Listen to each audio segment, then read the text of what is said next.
H উচ্চতায় প্রাস বলতে তোমার মনে করো তুমি যখন একটি ঘরের ছাদে অথবা পাহাড়ের চূড়ায় উঠে একটা বলকে কিক করছো বা ক্রিকেট খেলার সময় ছক্কা মারছো, তাহলে পরে তখন যে বিষয়টা আসবে সেটা হলো এইচ উচ্চতায় প্রাস। ঠিক আছে? তো এইচ উচ্চতায় প্রাস হলে আমরা ঠিক কোথায় অবস্থান করছি? মনে করো যে একটা পাহাড়ের চূড়ায় অবস্থান করছি। পাহাড়ের চূড়ায় অবস্থান করলে ভূমি থেকে পাহাড়টা কত দূর উচ্চতায় অবস্থিত? এইচ উচ্চতায়, অথবা আমরা ওয়াই উচ্চতায়ও বলতে পারি, ওয়াই উচ্চতায় অবস্থিত।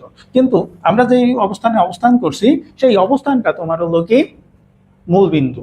তাহলে আমরা এক্স অক্ষে যদি দেখি যে এটা হলো এক্স এবং ওয়াই অক্ষ, তাহলে দেখো আমরা হচ্ছে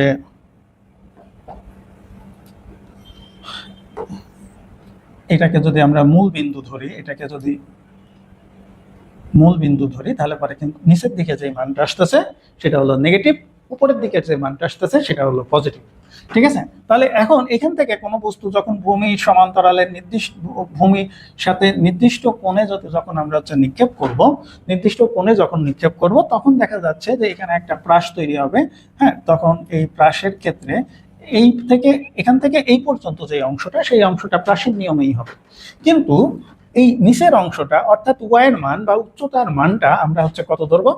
মাইনাস ধরবো। এটা যদি মনে করো 20 মিটার থাকে, তাহলে ধরে নিব যে ওয়াইয়ের মানটা তোমার হলো -20 মিটার। আমরা যখন গাণিতিক সমস্যা করতে যাব বা সৃজনশীল করতে যাব, তোমরা আরো ক্লিয়ার হয়ে যাবে। তাহলে ওয়াইয়ের মানটা আমরা এখানে কি ধরতেছি? -20 মিটার। তাহলে প্রাসের সাথে এই উচ্চতায় প্রাসের একটাই পার্থক্য, সেটা হলো ওয়াইয়ের মানটা আমরা এখানে কত পেয়ে যাচ্ছি? মাইনাস হিসেবে গণনা করা হচ্ছে। ঠিক আছে?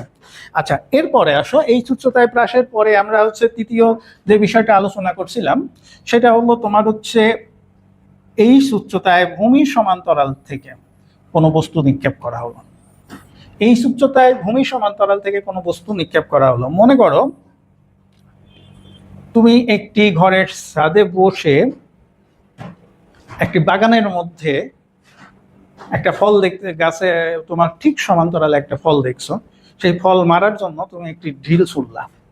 ঠিক আছে? তাহলে ভূমি সমান্তরালে ঢিল ছুড়লা। যখন ভূমি সমান্তরালে ঢিল ছুড়বা,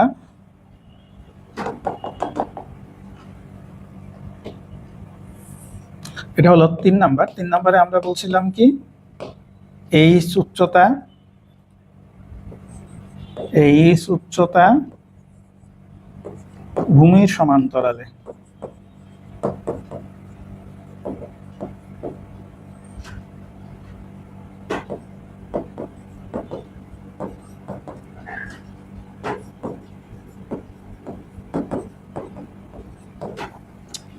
তাহলে আমরা যদি হচ্ছে কোনো বস্তুকে যদি ভূমি সমান্তরাল করে সোজা এই দিক দিয়ে কোনো বস্তু নিক্ষেপ করি, তাহলে এই বস্তুটা কিছুক্ষণ সমান্তরালেই যাবে।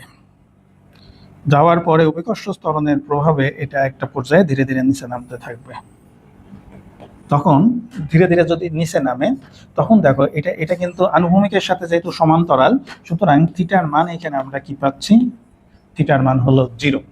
যখন থিটার মান 0 হয়, তাহলে পরে ওয়াই আমরা দেখছিলাম এক্স সমান কি v0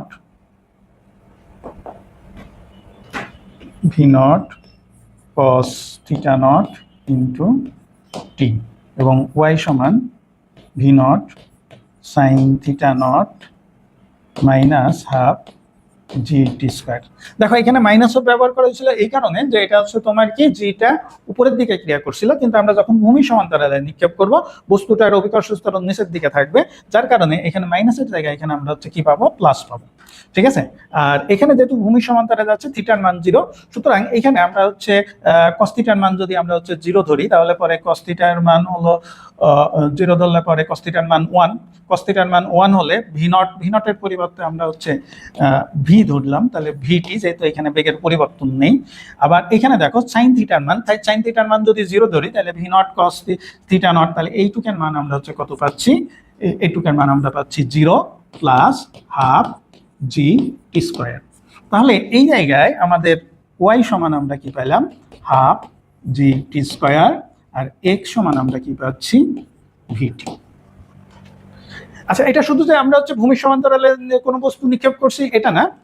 তোমার মনে করো যে কোনো প্লেন যাচ্ছে, প্লেন গেলে পরে প্লেন যাওয়ার পথে হঠাৎ করে কোনো বস্তু ছেড়ে দিল, তাহলে পরে প্লেনের গতি যেহেতু এইভাবে ভূমির সমান্তরালে থাকছে, তাহলে যে বস্তুটা ছেড়ে দিচ্ছে সেই বস্তুটাও কিন্তু অনুরূপভাবে একই বেগে ভূমির সমান্তরালে ছিল। যখন বস্তুটা ছেড়ে দেওয়া হবে তখন কিন্তু বস্তুটা সোজা নিচে পড়বে না, তখন বস্তুটা কিন্তু এইভাবে এসে এই দিক দিয়ে নিচে পড়তে থাকবে। ঠিক আছে, এভাবে এসে এই দিক দিয়ে যখন নিচে পড়বে তখন তোমার হচ্ছে আমরা এখানে কি পাচ্ছি, y = half GT square x = ভিটি। এই সমীকরণটা কিন্তু আমাদের অনেক বেশি ব্যবহার করা হয়। y = half GT square x = ভিটি, এই সমীকরণটা আমাদের প্রচুর কাজে লাগে। মনে করো যে হচ্ছে বর্তমানে ইরানের সাথে আমেরিকার যুদ্ধ চলছে।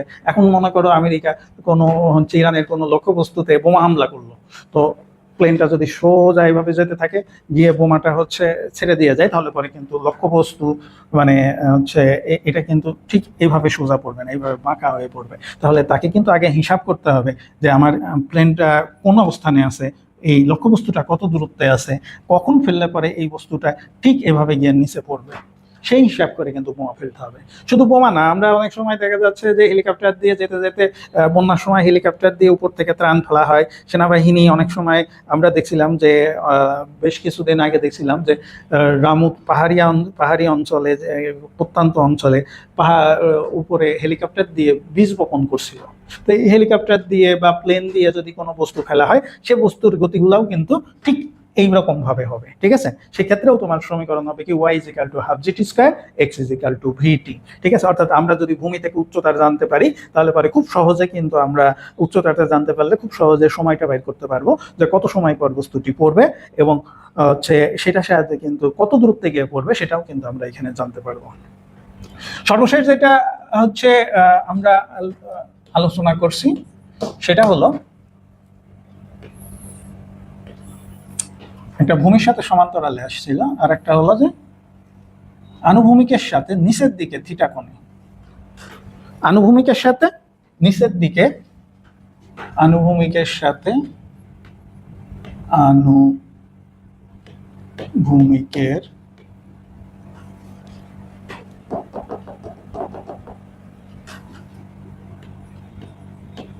আনুভূমিকের সাথে নিচের দিকে